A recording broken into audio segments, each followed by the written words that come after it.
Assalamualaikum warahmatullahi wabarakatuh. Hai guys, perkenalkan nama saya Rani Dewana dari jurusan Ilmu Komunikasi semester 1 kelas E. Di sini sih mau ngapain sih? Di sini ada yang ingin saya sampaikan. Apa itu? Oke, jangan lupa tonton videonya sampai habis ya. The next video. Bye bye. Assalamualaikum warahmatullahi wabarakatuh. Waalaikumsalam warahmatullahi wabarakatuh. Kurang semangat nih ibu-ibu. Saya ulangi sekali lagi. Assalamualaikum warahmatullahi wabarakatuh. Waalaikumsalam warahmatullahi wabarakatuh. Alhamdulillah rabbil alamin. Wassalatu wassalamu ala asrofil anbiya'i wal mursalin wa ala alihi wa sahbihi ajmain, amma ba'du. Pertama-tama marilah kita panjatkan puja dan puji syukur terhadap Allah Subhanahu wa taala yang telah memberikan kita karunia kesehatan sehingga kita dapat menghadiri acara mendoa hari ini. Salawat beriring salam marilah kita hadiahkan kepada Nabi besar Muhammad sallallahu alaihi wasallam dengan mengucapkan Allahumma sholli ala sayyidina Muhammad wa ala ali sayyidina Muhammad. Pertama saya ingin mengucapkan terima kasih kepada ibu-ibu yang telah meluangkan waktunya, yang ingin mendengarkan apa yang saya sampaikan sampai akhir nanti. Ibu-ibu, di era zaman yang sekarang serba maju ini, yang sudah serba digital ini, kita pasti sangat, ibu-ibu pasti sangat melihat sekali perbedaannya pada zaman dulu. Kalau dulu mungkin tidak bisa pergi ke sekolah, mungkin nggak bisa sekolah, sekarang bisa melalui online. Kalau dulu mungkin berkirim surat harus menggunakan pos, sekarang bisa menggunakan email atau SMS atau chat melalui online. Zaman sekarang sudah canggih teknologi sehingga banyak sekali orang-orang yang terlena dengan HP-nya. Jangankan saya seperti saya anak muda, saya saja sangat-sangat terfokus dengan HP, sudah sangat-sangat tergantung dengan HP.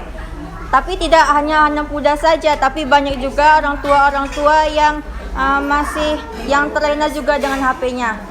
Contohnya seperti mama saya. Mama saya kalau siap pekerjaan rumah itu mainnya HP. Nanti malam main HP, nonton live orang jualan. Nanti seminggu kemudian barangnya datang gitu. Tapi walaupun sekarang sudah canggih teknologi, tapi saya pasti yakin juga banyak orang tua yang masih belum paham akan handphonenya, akan teknologinya.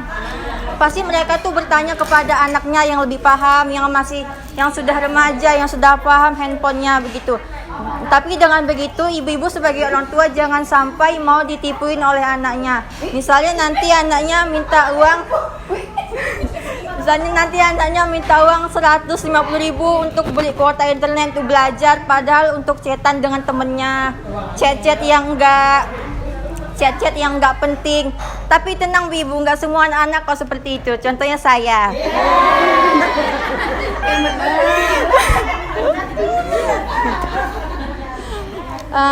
Mungkin anak-anak yang lahir di era sudah maju ini, yang sudah serba digital ini, pasti ibu-ibu sebagai orang tua merasakan perbedaan sifat dan sikapnya kepada ibu-ibu yang zaman dahulu. Mungkin kalau dulu anak-anak itu kalau nakal dimarahin, dipukul jadi baik. Kalau sekarang pasti kalau dipukul jadi nakalnya, nggak mau berubah, malah mau seenaknya aja gitu dengan orang tuanya.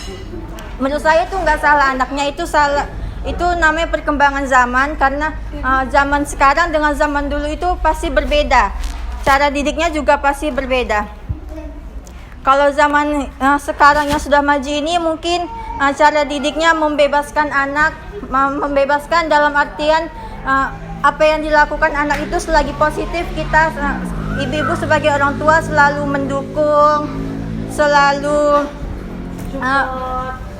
support anaknya, tapi juga membimbingnya. Jangan sampai karena terlalu bebas dia memilih ke jalan yang tidak benar, ke jalan yang tidak positif begitu.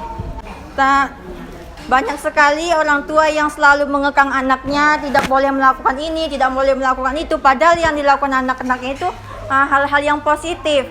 Kenapa tidak boleh? Mungkin karena kekhawatiran orang tuanya.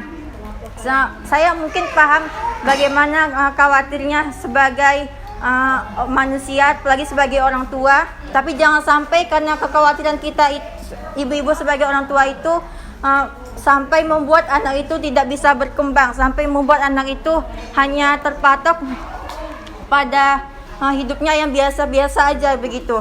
Banyak sekali remaja-remaja yang seharusnya mereka sudah tahu passion mereka, yang sudah tahu keahlian mereka, tapi mereka tidak tahu. Itu salah satunya disebabkan karena mereka tidak melakukan banyak hal. Mereka selalu dilarang oleh orang tuanya melakukan ini, itu.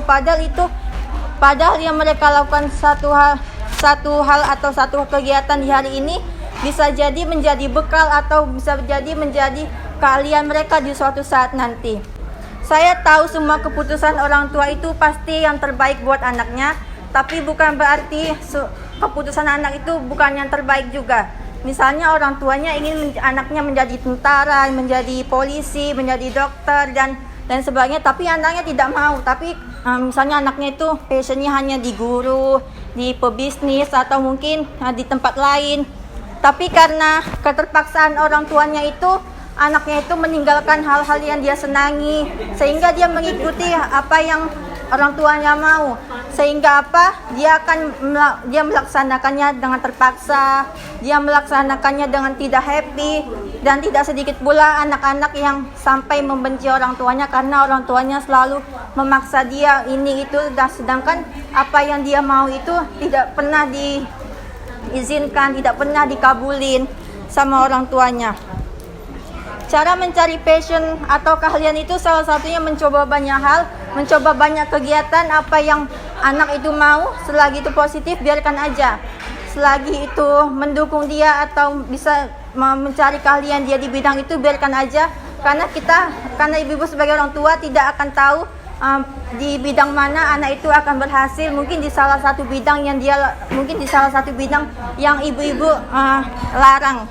Menurut saya biarkan saja anak itu bebaskan saja dia melakukan apa yang dia mau. Selagi itu positif, selalu dukung dia, selalu bimbing dia ke jalan yang dia pilih. Selagi itu tidak merugikan siapapun, menurut saya itu tidak masalah. Jangan karena terlalu khawatir sebagai orang tua sampai anak itu tidak berkembang, tidak bisa kemanapun, hanya berpatok kepada orang tuanya saja.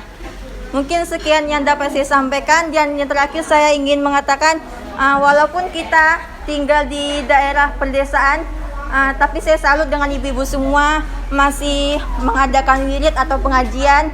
Ya walaupun kadang dikit-dikit gosip juga sih. Saya mungkin sekian yang dapat saya sampaikan. Saya akhiri. Wassalamualaikum warahmatullahi wabarakatuh.